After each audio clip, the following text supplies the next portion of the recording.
Well guys, I am 12 miles from home and I just blew out a steer tire. And there's no shoulder here for me to be able to jack this thing up, which is not good. Tore my front bumper corner off. Don't look like it damaged the hood or anything. I don't have a spare to put on here unless I take one off the trailer, which I may have to do. Got to figure out how to get this thing jacked up here. I've got a wooden block in the truck. I can't get a jack up under it. Jack sinking in the ground. I don't have a small wooden block, but I've got a big wooden block. I may can drive the truck up on, put it in front of this wheel and see if it'll climb up on it. And try that. I don't know. It's going to be interesting. It's 1 o'clock in the morning. Alright, I got this wooden block in front of it right here. It's a 6x6 block. I have no idea if that's going to work or not. I'll try to drive to see if it'll climb up on that. And that may give me a little room to jack it up. Well, we more or less buried the block in the ground. As you can see, it did give me a little bit more room. I don't know if it's enough to do any good or not. Alright guys, I was able to swing the front of the truck over. This shoulder runs out right up the road here, about 50 foot. It's not very wide, but I swung the front of the truck over where I could just get on the edge of it. I don't know if that's going to work or not. We're going to see. So this thing's kind of a pain, but that's the way you use it. Put it up against there and it's gear reduced. So you crank the handle right there, take all the lug nuts off. Alright guys, I got the trailer tire off there. We're going to run that thing singled out home. Like I say, we ain't but 12 miles from the house. I'm empty, nothing on the deck. So I've got the steer stuck on there. I got to get the lug nuts tightened down. And I'm going to pick up the blown out tire, throw it on the trailer and strap it down.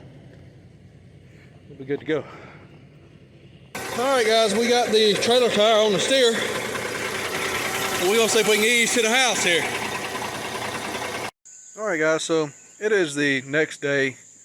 Well, it was already almost morning time when I got in, but it's the day after that. Anyway, this is what's left of the tire here. This was a Firestone 16 ply FS 591. It was not a Chinese tire. I'm sure somebody's going to say that. Cheap Chinese tire. Not the case. You can kind of make out right here what's left of it. Firestone. And so, good quality tire. I've got another tire ordered. 650 bucks. Nobody keeps these in stock that I'm aware of, local to me. And so, I ordered one. It's supposed to be in this afternoon, I think. Possibly tomorrow. This also is not a very old tire. You can see the 46 of 23 on there. So, a 1.5-year old tire. And again, this was a 16 ply. I don't know if that's on there anywhere, the load or anything. This is the opposite side, what that tire used to look like before it exploded. And as you can see, there's a load rating on this one, 149. That's a 16 ply Firestone FS 591. Put on there at the same time the other one, 4623. And there you can see 16 ply wrote on it. So, to give a little context to what happened here, I ran over something in the road about 500 miles before this happened, and it was on the, I didn't see it till I was almost at it, but it was on this right side right here, and it went up under the right side of the truck, and that was about 500 miles before this blowout happened. And I was concerned that whatever I run over, it was metal. When I seen it, it was black. It was laying in the road and it was black. And so I didn't see it till I was like almost right there on it. I didn't even have time to touch the brakes. But when I ran over it, it went under the right side of the truck and it made a loud metallic sound. And I could see sparks down the side of the truck out of the mirror and up under the back of my trailer back there. When it went under the trailer at the back here, I could see sparks. And so then I don't know, I guess I could see the sparks in the mirror somewhere around like right in this area. and all down under the trailer, all the way till it come out the back there, I could see sparks, and it looked like somebody was up under the trailer grinding with a 9-inch grinder. And so I think whatever I ran over must have damaged that tire. And I pulled over after I ran over it. I couldn't stop immediately because there was no shoulder. I had to wait till I was down the road about 2 miles, and there was a driveway I could pull into and inspect things. I got out with a light, checked everything. Wanted to make sure, you know, didn't bust a fuel tank, whatever it was. I'm kind of thinking it possible it could have been a trailer ramp. It was a rectangular shaped item, and it was black. It didn't really look like a trailer ramp the second I saw it, but I'm guessing that's probably what it was. That or some kind of piece of industrial catwalk or some kind of scrap iron or something. It was laid flat in the road, and like I say, it was rectangular shaped. I'm guessing 1.5 feet by 4 or 5 foot long. So it's kind of trailer ramp shaped, but like I say, it was hard to tell. It was dark. And so yeah, I run over something, and I'm guessing that damaged that tire. I don't see any damage to any of the other tires or anything. Of course, I didn't see any damage to that tire there before it blew out, but it is what it is, I guess. And so I'm thinking that's probably what caused the issue. And like I say, I'm glad it didn't get my hood or anything. It just tore the bumper off. I ordered this new bumper corner here. Get that in a few days, probably next week before that comes in. But I think that bumper corner is 250 bucks. It's $900 for this. So even if I'd have called somebody out, it took me about 2 hours on the side of the road to change this like I had to do. And like I say, I wasn't 12 miles from home.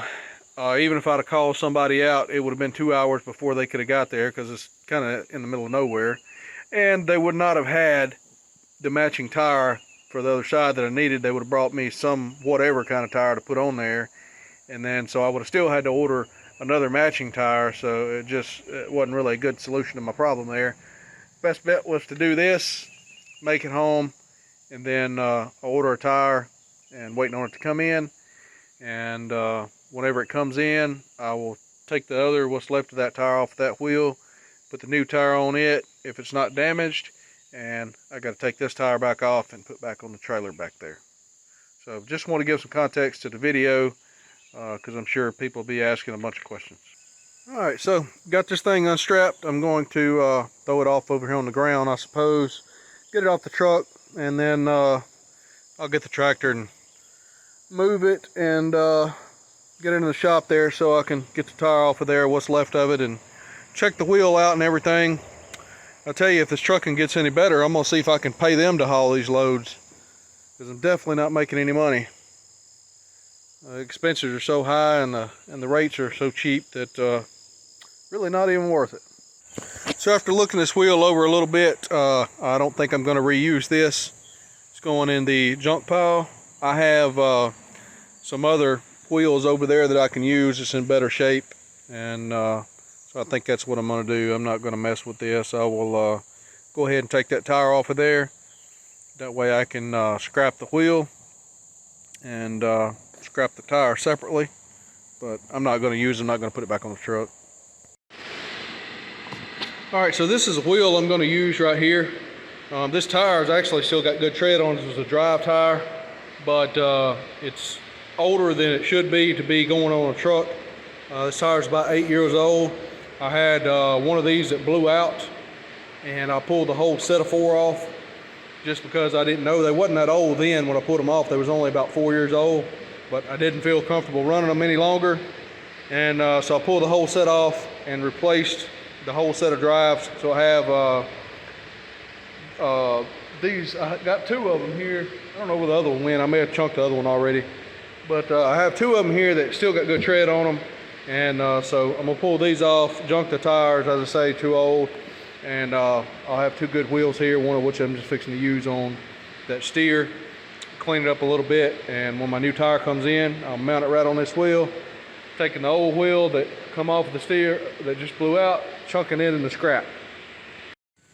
So I polished up this wheel a little bit. I didn't get super great with it. The wheel's kind of not the best shape. This, you know, was a dual, and the inside of that I needed to really do a lot more sanding on it. Spend a lot more time on it if I was going to really clean it up, make it sure enough shine, but it's a lot better than it was.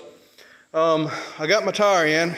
These incompetent morons sent me the wrong tire and basically tell me there's not much they can do about it unless I want to spend money to ship it back to them and wait 7 to 10 days for a refund, and then they'll ship me another tire, but they can't guarantee me it's going to be the right tire. They may send me the same tire back because you can't talk to the actual person that ships the tire out or the manager. You're talking to a customer service rep in another country that don't even speak good English. I'm so sick of this crap. Every time you try to do something, you talk with a bunch of incompetent morons that don't know what the hell they're doing. This is a 14-ply tire right here. I ordered a 16-ply tire, and the reason for that is the 16-ply tire has about 1,000 pounds more load rating than the 14-ply tire. I don't know if you can see right here, but 6,175 pounds single. And it is a brand new tire. It's about the latest you can get, 25th of 25th. So it hadn't been made but about a month or so, if that. But the other tire over here is the 16-ply that I like to run. And you probably can't see this on the camera. Maybe you can. 7,160 pounds single. So it's almost 1,000 pounds difference between the 16-ply and the 14-ply. I paid for a 16-ply and they shipped me a 14-ply and tell me there's nothing they can do about it, like I say, unless I want to spend the money to send it back and then reorder, and maybe they'll send me the correct one or maybe they won't. Maybe they'll just send me the same one I just sent back after waiting a week, having my money tied up and all that crap. So that's just what you get these days. I'm so sick of this crap. I guess I ain't got much choice but to put the darn thing on there till I can get what I really want. I've got a DOT scale sitting over here, weigh my front axle weight. That's the axle weight right here, 5650. I'm not all the way full of fuel, so that will go up a little bit, but that's what my front axle weight looks like, so that will work, and it's within the load limit. I have run a 14-ply on the steer before, and you know, I didn't have too much issue, but I like having the extra capacity. If need be, you can slide your fifth wheel forward if you have to, put a little more extra weight on the front axle. You know, you got an extra safety margin there that you don't have with a 14-ply. This is a 14-ply here that I put on there to get home, but I didn't go but 12 miles. But you know, anything would work for that. But when you're paying that kind of money for a tire, you would like to get what you paid for. So that's where we stand. I mean, ain't much I can do about it but put it on there, I guess, and complain. Unless I want to wait a week for it to get straightened out, and no guarantee they're going to send me the right one. And if they could guarantee you they'd send me the right one, you know, if I could talk to the guy that messed up, say, hey man, you sent me the wrong thing, that's fine, correct it, send me the right thing. Well, that's one thing, but when you're talking to somebody that can't speak English good in another country for customer service, and all they doing is telling you to take it back, well, can you tell me you're going to get the right one? No, I can't tell you you're going to get the right one, but we'll send you something else. Well, what good does that do me if you send me the same darn thing back? Because you don't know the difference. All right, I've got that airing up right there, and I'm going to go in and get me a bottle of water and cool off. I still got to put the trailer tire back on. I'm not going to video any of that. And I'm still waiting on the bumper corner to come in. That'll be a day or two, I'm sure. But yeah, guess we're going to run that, even though it ain't what I ordered, what I paid for.